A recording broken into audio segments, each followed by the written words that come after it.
Bismillahirrahmanirrahim. Sallallahu ala Habibi Muhammadin wa alayhi wa sallam. First of all, let me tell you the best tips and tricks for understanding something. What you need to do is to look at the whiteboard. Okay? And pay attention to my voice. Okay? Sit in my class with the presence of mind. Your thinking mind may not be diverted, your mind may not be diverted. Okay? Responsibilities of youth we have studied earlier. I am revising the points, please stop it. Right. You may write afterwards. First get the understanding, later on you can write it. Okay? Okay, sir. You can do it later on. Introduction. In introduction we have studied that there was a convocation in university, and Qaid Azam Rahmatullah, he was invited by the Vice Chancellor. Okay?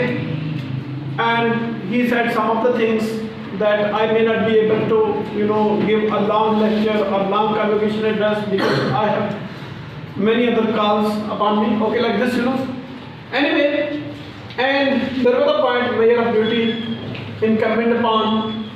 Okay, he said that as a measure of duty I have come over here, and it is incumbent upon every Musliman or every Muslim to serve the nation selflessly and honestly.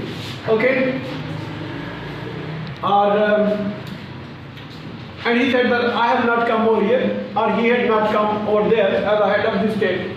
Okay, and he also talked about the revolutionary change. Okay, I have posed a question about the revolutionary change. There was maybe a question. Which question? Second question. What revolutionary change the Qaid Azam is referring to? Okay. The Qaid Azam is referring to a revolutionary change. It means that he is talking about the creation of Pakistan. Okay. It was a revolutionary change. It was a big upheaval because there were millions of people who sacrificed their lives, their honor, their wealth, each and everything for the creation of Pakistan, for the establishment of Pakistan. And within a short period of time, Pakistan came into existence. But there were trials and tribulations. There were, you can say, impediments. There were hurdles in the creation of Pakistan, and they faced them. Okay? That's why Qaid said that it was a revolutionary change. Okay? The next one is another one. He is talking about the shackles of slavery. Definitely, he is talking about that. Our predecessors, our forefathers, they faced the shackles. They have suffered. They were having the shackles of slavery. Okay? And they were shackled in slavery rather. Okay? They were slave to some other government. Okay? And he has also given us the meaning of freedom. And I have also asked a question about the meaning of freedom. What is incumbent upon every Muslim? It's a third question. What are the meanings of freedom according to Qaid? Okay? And in this, regard, Qaid says that freedom does not mean a license to be working at your own free will. Okay? Freedom means to shoulder the responsibility. Freedom means to fulfill the rights of others, and freedom also means to work honestly and selflessly. Okay? And freedom also means to avoid corruption from the country. Okay? That's what the meaning of freedom are. Freedom also means to be working with a constructive spirit. Okay? That's what you will have to use some words from yourself to make an answer. Okay? Then there was first question: what is incumbent upon every Musliman or Muslim according to Qaid Azam? And I have briefed earlier, I have explained earlier that Qaid says that it is incumbent upon every Musliman to serve his religion selflessly and honestly. when you are assigned a job, or when I am assigned a job, I should work without being selfish, and I should work honestly without wasting a single minute during the job hours. That's what Qaid says, that it is incumbent upon every Muslim to work selflessly without being selfish, and he need to work honestly. Okay. That may be the answer. You may write it in your own words. I have given you orally some of the tips and tricks. Okay. And then there is another question: with which spirit should we work and why? Okay. And Qaidism has mentioned in his address a constructive spirit, not a militant spirit. Okay. He said, now as we have achieved Pakistan, and now we are in the government, and now we should work with a constructive spirit instead of a militant spirit, because working with a constructive spirit is quite difficult and it's a hard task. But working with a militant spirit is quite easy. Going to jail is quite easy. Just you may say, you may fight with somebody and you will be easily go to jail. So it's not difficult, okay? But he said that he had been working, he and his nation had been working with the militant spirit during the days of freedom. When we were to attain the freedom, we had been working with the militant spirit, but it was quite easy, okay? And he said that we have passed an easy time. Right now, constructing a country is a difficult one. Okay? Construction is difficult, creation is difficult. Okay? So, he said that we have to work with a constructive spirit, as we have to construct Pakistan, we have to make Pakistan, we have to develop Pakistan. Okay? That's all. He says. And next one is, what did the Qaid say about enemy? And he also talked about the enemy. In the beginning, our enemy tried to, you can say, he tried to prevent the establishment of Pakistan. Our enemy tried to, you can say, stop the establishment of Pakistan. Okay? And later, when they were thwarted, when they became failed in preventing the establishment of Pakistan, they turned their attention towards destroying it, and what else? Weakening it. Okay? Their attention turned towards weakening and destroying Pakistan.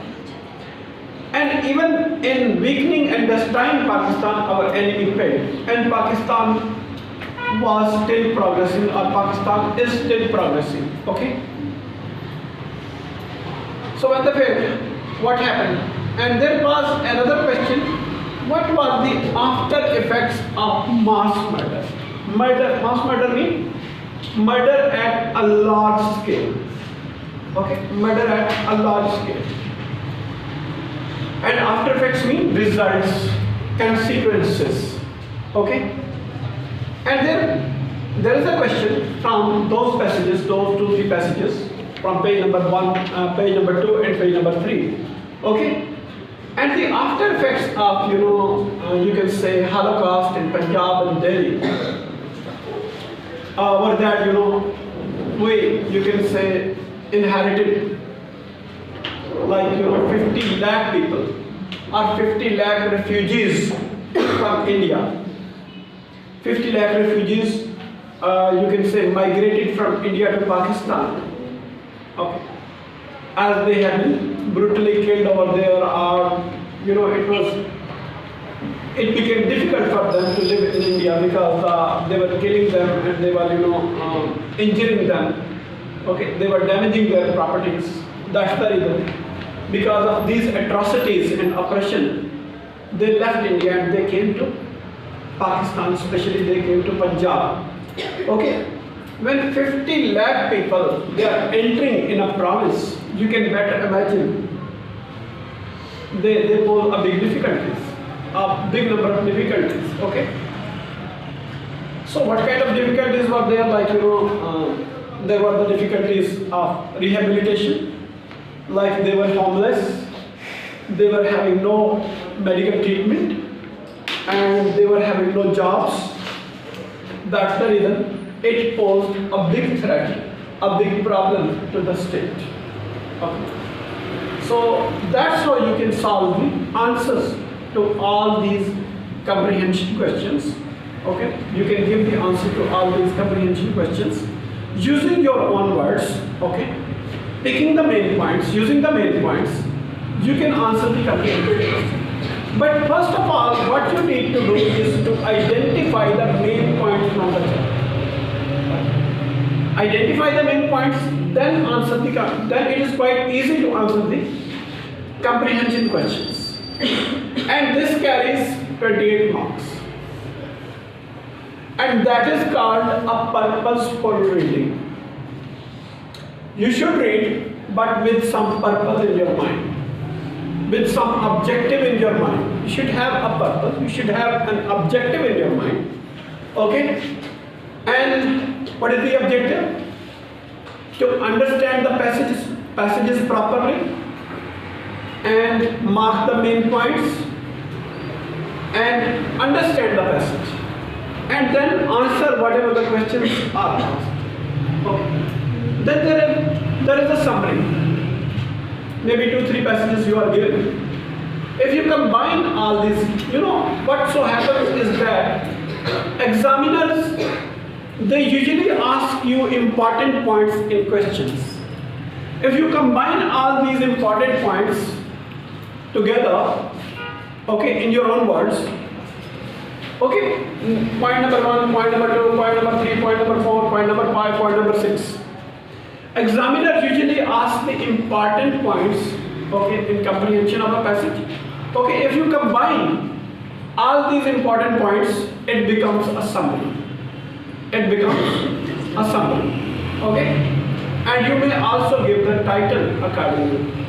Okay, that's how you can solve the comprehension of a passage. Okay.